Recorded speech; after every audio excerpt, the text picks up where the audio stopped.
Welcome to The Explainer. I'm so glad you're here because we are tracking a story that has just exploded in Washington.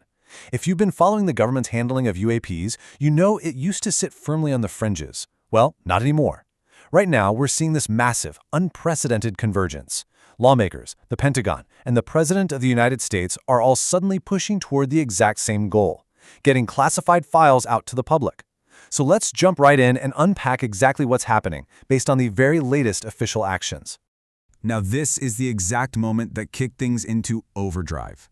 At an event in Phoenix back in April 2026, President Trump dropped a massive announcement. He told the crowd, "We found many very interesting documents, I must say, and the first releases will begin very, very soon." He also made a point to remind everyone that he had recently directed his defense secretary to start reviewing and releasing these files. Hearing the president say on the record that this review is well underway and that releases are quite literally imminent, that is an absolute game changer for transparency advocates. All right, let's look at part one, the announcement, and the rapidly accelerating events that actually brought us to this moment. Real quick, let's touch on the terminology. You already know the public loves the term UFO, but you probably noticed the government sticks exclusively to UAP, or unidentified aerial phenomenon, and that's highly intentional.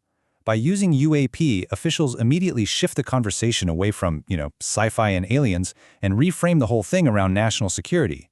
It lets the military treat these sightings as potential unauthorized incursions into restricted airspace rather than jumping straight to extraterrestrials. Okay, check out this timeline because the pacing here is just wild. In February 2026, former President Obama made some comments on a podcast about alien life, which we'll actually get to in a second. But literally days later, President Trump announces his directive to the Defense Department to review their files. Fast forward to March, and Representative Anna Paulina Luna fires off a letter demanding the release of 46 specific UAP investigation videos, setting a hard deadline of April 14th. Well, April 14th comes and goes with no videos. And then, just 3 days later on April 17th, the president hits the stage in Phoenix, promising releases very, very soon. It's just a remarkable chain reaction of pressure. Which leads us perfectly into part two, lawmakers demand the truth. To really grasp what's happening on Capitol Hill, you have to see how they're framing the problem. In her March letter, Representative Luna pointed straight to the potential national security threat of these anomalies. Her argument is that having unidentified objects flying around sensitive U.S. military airspace is a direct hazard to the readiness of the armed forces. Again, they're not talking about little green men. They're treating this as a critical defense vulnerability, and that is exactly why they're demanding the data. And they are absolutely willing to play hardball. When that April 14th deadline sailed by without those 46 videos, Representative Luna didn't just back down. She went on the record stating she's actively considering using her subpoena power if the Pentagon doesn't hand them over. Think about that for a second. That is a massive escalation. Congress is literally threatening to legally compel the Department of Defense to give up these visual records. And this isn't just empty political theater. Representative Luna actually chairs the House Oversight Task Force on the declassification of federal secrets. She has the literal jurisdictional muscle to force this issue. Plus, we're seeing all this fascinating public coordination.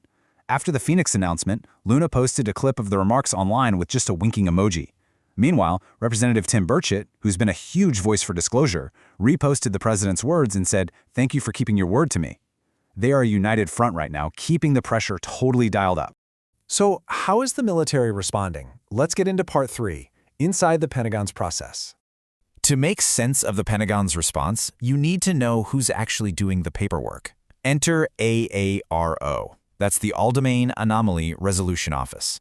Whenever you hear about the DoD reviewing or releasing files right now, AARO is the specific team tasked with actually making that happen.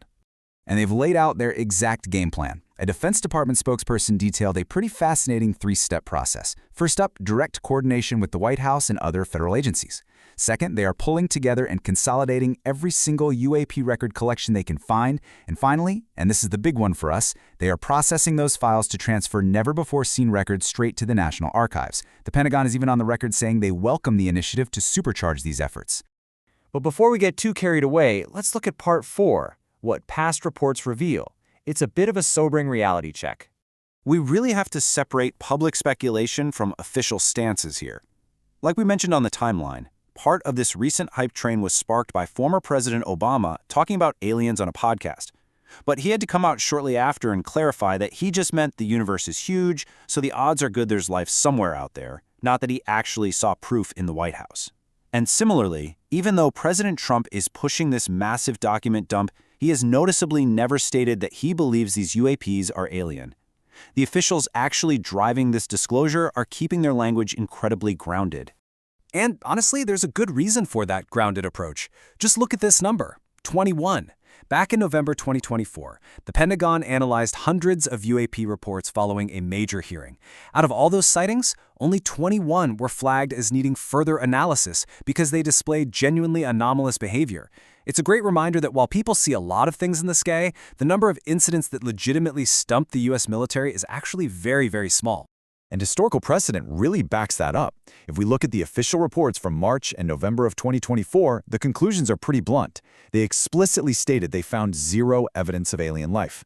The March report went even further, concluding there was no credible evidence of a government cover-up and that the vast majority of sightings were just misidentified ordinary objects. So, historically speaking, the Pentagon's track record leans heavily toward the mundane, not the extraterrestrial. Which leaves us with the ultimate question, doesn't it? We've got lawmakers actively threatening subpoenas for hidden videos. We have the president promising imminent releases of very interesting files. Yet the military bureaucracy has repeatedly said, on the record, there are no aliens and no cover-ups. So, if past reports found absolutely nothing extraterrestrial, what exactly is hiding in these never-before-seen files heading to the National Archives? Are we just looking at classified foreign drone tech, or is there something genuinely anomalous about to see the light of day? That is exactly what we are waiting to find out. Thank you so much for joining me for this explainer. Keep your eyes on the news and keep asking questions.